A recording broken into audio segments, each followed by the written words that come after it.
Hello అండి, అందరికీ welcome back to my channel. ఈరోజు పాపే మా జీవన్ జ్యోతి ఎపిసోడ్ ఏముంది ఈరోజు మనం తెలుసుకుందాం.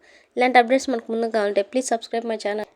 ఒక ఫోటోనే కాదు వచ్చింది, 4 ఫోటోలు వచ్చాయి, 1/4 వచ్చాయి. అద్భుతాలన్నీ ఒకటేసారి ఆవిష్కరిస్తే కొందరి హార్ట్ బ్లాస్ట్ అవుతుందిలే అంటూ చైతన్య అంటాడు.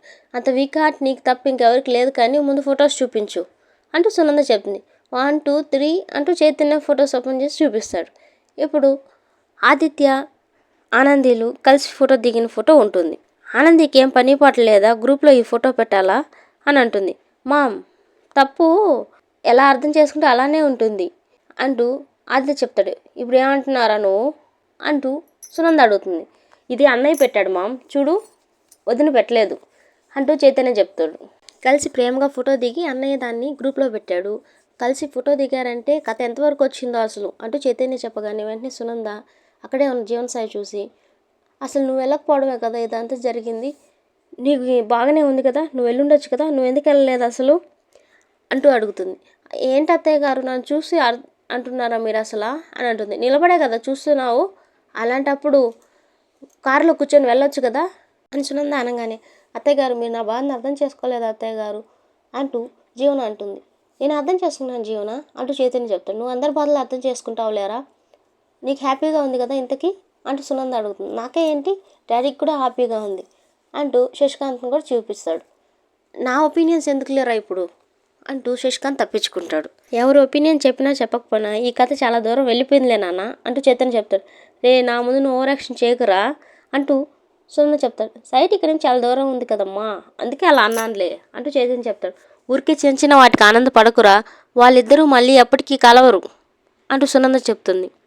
ఇది కేవలం సైట్ కోసమే వెళ్ళారు, ఇది వాళ్ళ ప్రొఫెషనల్ జర్నీ, పర్సనల్ జర్నీ ఎప్పుడూ ఆగిపోయింది, అది నీకు కూడా తెలుసు, ఊరికే నా ముందు ఇలా మాట్లాడుకు అంటూ సునంద చెప్పేసి అక్కడి నుంచి వెళ్ళిపోతుంది. ఆదిత్య ఆనందీలు రోడ్డు మీద సైట్ చూసుకొని వచ్చేస్తూ ఉంటే అక్కడ ఒక భార్యాభర్తల జంట గొడవ పడుతూ ఉంటారు. ఎందుకు మీరు గొడవ పడుతున్నారు రోడ్డు మీద అని అడగడంతో, ఏంటయ్యా మీరు రోడ్డు మీద గొడవ పడుతున్నారు, ఎందుకు ఆమెను అలా తోస్తున్నారు అని అడుగుతాడు ఆదిత్య. ఈవిడ నా భార్య, ఈవిడితో నేను కలిసి ఉండలేను అంటూ చెప్తాడు. ఎందుకు మీరు కలిసి ఉండలేరు అంటూ ఆనంది అడుగుతారు. కారణం ఉంటే కదా చెప్పడానికి, చెప్పట్లేదు చూడండి అంటూ వాళ్ళ భార్య చెప్తుంది. కారణం లేకపోవడం అంటే, నీ మీద నేను పెట్టుకున్న నమ్మకాన్ని నువ్వు పోగొట్టుకున్నావు, నమ్మకం పోగొట్టుకున్న తర్వాత మన ఇద్దరం కలిసి ఉండటం ఎలా, నీకు నచ్చినప్పుడు కలిసి ఉండటానికి, నీకు నచ్చినప్పుడు కలిసి ఉండకపోవటానికి భార్య అన్నది ఒక బైక్ అనుకున్నావా, ఇదే పని మీ అమ్మో చెల్లో చేస్తే వదిలేస్తావు అసలు అంటూ ఆనంది ప్రశ్నిస్తుంది. మీరు ఆడోళ్ళు కదా, ఆడోళ్ళకే సపోర్ట్ చేస్తారులే అంటూ ఆనందికి చెప్తాడు. నేను నా భార్య ఒక మాట అనుకున్నాం, నా భార్య నేను ఒక మాట అనుకున్నామండి. నాకు తెలియకుండా నా భార్య ఆ డబ్బులు తీసి వాళ్ళ తమ్ముడికి ఇచ్చేసింది. తీరా నా డబ్బులు అవసరం వచ్చిన రోజు అవన్నీ నిజాలన్నీ బయటపడ్డాయి. వాడే ఇచ్చే పరిస్థితిలో లేడు, నేనే మా అవతల వాడికి మాట ఇచ్చేశాను, నలుగురిలో నా పరువు పోయిందండి. ఇప్పుడు చెప్పండి, నేను నా భార్యని ఏం చేయాలి అంటూ ఆదిత్యని ప్రశ్నిస్తాడు. చెప్పండి సార్ అంటూ ఇంకోసారి అడిగినప్పుడు, నేను క్షమించను అని చెప్తాడు. దేవుడు సార్ మీరు మగాళ్ళ జాతికి ఆనిమిత్యం సార్ మీరు, దేవుడు సార్ మీరు మా పాలిటికి అంటూ ఆయన చెప్తాడు. ఒక భార్య నీకు చెప్పలేదంటే పరిస్థితి అర్థం చేసుకో భార్యది అని అడుగుతాడు. పరిస్థితి ఎలా అయినా ఉండొచ్చు, ఒక పని చేసే ముందు భార్య ఖచ్చితంగా ఆ మాట భర్తకు చెప్పాలి కదా అంటూ ఆదిత్య చెప్తాడు.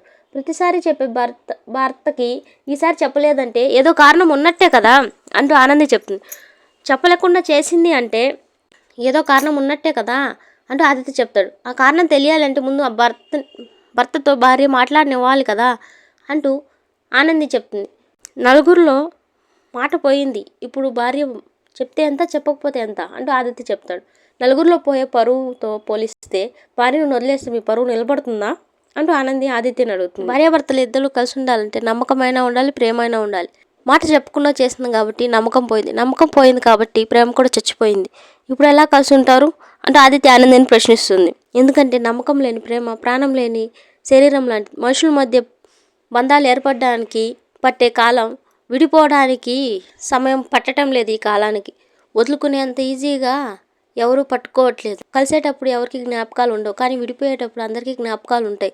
ఆ జ్ఞాపకాలు జీవితాంతం మోయాల్సి వస్తుందని ఆనంది చెప్పగానే వెంటనే ఆదిత్య భరించడం కంటే వదిలేయడమే మేలు, అలాంటప్పుడు ఈ జ్ఞాపకాలను కూడా భరించవచ్చు అంటూ ఆదిత్య చెప్తాడు.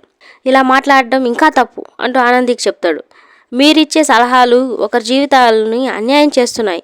నాలా మరో మనిషి బాధపడడం నాకు ఇష్టం లేదు. ఆ పని మీరు ఇప్పుడు చేస్తున్నారు అంటూ ఆనందిని చెప్తాడు. సార్ మీరెందుకు సార్ కొట్టుకుంటున్నారు అంటూ ఆయన ఆపుతాడు. మీరు మీ భార్యను తీసుకొని నువ్వు ఇంటికెళ్ళు అంటూ ఆనందిని చెప్తాడు. నమ్మకం లేనప్పుడు విడిపోవడం కంటే కలిసి ఉండడం కంటే విడిపోవడమే బెటర్ అంటూ ఆదిత్య చెప్తాడు. అమ్మా నువ్వు బైక్ ఎక్కు, ఏదైనా ఉంటే ఇంటికి వెళ్ళి మాట్లాడుకోండి, రోడ్డు మీద కాదు, వెళ్ళండి అంటూ ఆనంది చెప్తుంది. అలా వాళ్ళిద్దరూ కలిసి ఇంటికి వెళ్ళిపోతారు. సీను అలేఖ్యని తీసుకొని అన్ని ఆఫీసులకు పోవాలని తిరుగుతూ ఉంటాడు. ఆ ఆఫీస్ ఈ ఆఫీస్ అంటూ అన్ని ఆఫీసులకు వెళ్ళి కనుక్కుంటే సీనుకు అసలు ఏం తెలియదు. అంతలో అలేఖ్యకి జీవన ఫోన్ చేస్తుంది. ఎక్కడికి వెళ్ళామంటే సీను నన్ను ఇక్కడికి తీసుకెళ్తున్నాడు, ఆఫీస్కి నావిగేషన్ పెట్టుకొని తీసుకెళ్తున్నాడు అని చెప్తుంది. సీనుతోనే నేను వచ్చాను, సీనుతో నువ్వు రావటం ఏంటి అంటే జీవన అడుగుతుంది. సీను నేను కలిసే తిరుగుతున్నావు, వాడితో నువ్వెందుకు వెళ్ళావు అంటే సీనుకి అడ్రస్ తెలియదు కదా, చూపించడానికి నేనే వచ్చాను, ఏం మాట్లాడుతున్నావు నువ్వు అంటూ జీవన అడుగుతుంది. నరాలు కట్ అయిపోతున్నాయి ఇక్కడ అంటూ జీవన అంటుంది. నిజమే జీవన, సీనుకి మీడియా ఆఫీస్ అడ్రస్లు తెలియవు, ఫోన్లో నావిగేషన్ పెట్టి నేనే తీసుకెళ్తున్నాను అంటూ అలాగే చెప్పింది. ఓసే నీకు దండం పెడతాను, నువ్వేం మాట్లాడుతున్నావు నీకైనా అర్థమవుతుందా, ఇక్కడ నేను లైవ్లోనే ఉన్నాను జీవన అంటూ అలాగే చెప్తుంది. నువ్వు నేను దగ్గర ఉండి పట్టించినవంటే అంటూ జీవన అడుగుతుంది. నాకు వేరే దారి లేదు, సీను నన్ను బలవంతంగా లాక్కొచ్చాడు అంటూ చెప్తుంది. అడ్రస్లు చెప్పు అని బైక్ మీద తిప్పుతూ ఉన్నాడు అంటూ అలేఖ్య చెప్తుంది. ఇంతలో సీను వచ్చేస్తాడు. ఫోన్ కట్ చేసి బయలుదేరేస్తారు. ఆదిత్య వాళ్ళ ఇంటికి రాలేదని ఇంకా సునంద శశికాంత్ వాళ్ళు ఎదురు చూస్తూ ఉంటారు. అక్కడికి చైతన్య కూడా వస్తాడు. ఏం డాడ్ నువ్వేమన్నా మా అమ్మకి పెట్రోలింగ్ చేస్తున్నావా అంటూ అడుగుతాడు. నేను మీ అమ్మకు పెట్రోలింగ్ చేయడం ఏంట్రా అంటూ శశికాంత్ అడుగుతాడు. ఏముంది అన్నయ్య కోసం వెయిట్ చేస్తున్న మామ్ని నువ్వు కాపలా కాస్తున్నట్టున్నావులే డాడ్ అంటూ చెప్తాడు. మీ అమ్మ నాన్న దగ్గర అవుతున్నారు ఇప్పుడే, మమ్మల్ని ఇప్పుడే విడదీయకరా నువ్వు. సారీ డాడ్, అన్నయ్య కాపురం సెట్ అయ్యే వరకు నేను ఇలాగే ఉంటాను, మీ అమ్మ వాళ్ళన్నంత తేలిక కలవనివ్వదురా అంటూ శశికాంత్ చెప్తాడు. ఓకే డాడ్, నేను ఇదే మాట అమ్మకు చెప్తానులే అంటూ వెళ్తుంది. ప్రశాంతంగా ఉన్న అగ్నిపర్వతాన్ని ఎందుకురా నువ్వు లేపుతున్నావు, కదిలించకరా అంటూ ఆపుతాడు.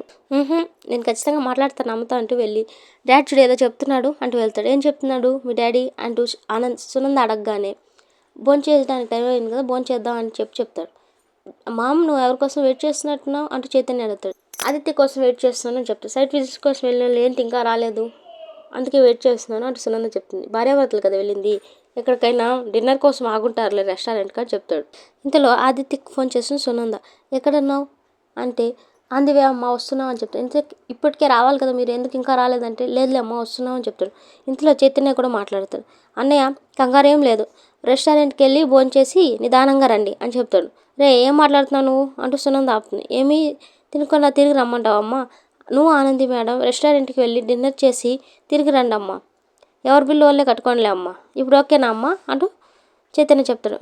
మీ తమ్ముడికి ఏదో అయిందిరా, అందుకే ఏదేదో మాట్లాడుతున్నాడు, నువ్వు తొందరగా ఇంటికి వచ్చేయరా అంటూ సునంద చెప్పేసి ఫోన్ కట్ చేసేస్తే చైతన్య డాడ్ నువ్వు చెప్పింది నిజమే అంటూ చెప్తాడు. ఏం చెప్పారా మీ డాడ్ అని చెప్పడంతో నువ్వు ఫోన్ మాట్లాడేటప్పుడు నన్ను తిట్టావు కదా, నాకు సారీ చెప్పి నేను నీకు చెప్తానంటే సునంద ఎవరికి సారీ చెప్పదురా పోరా అంటే సునంద అక్కడి నుంచి వెళ్ళిపోతుంది. డాడ్ నువ్వు చెప్పింది నిజమే డాడ్, అన్నయ్య వదిలిని కలవనీదు మామ్, గట్టిగా అరవకురా మళ్ళీ మీ అమ్మ ఇంటి గొడవలు పడాల్సి వస్తుంది అంటూ శశికాంత్ చెప్తాడు. భార్యలకు భయపడకూడదు డాడ్ అంటూ చెప్తాడు. ఇంతలో జీవన అడవంగానే వెంటనే చైతన్య పరిగిస్తూ వెళ్ళిపోతాడు.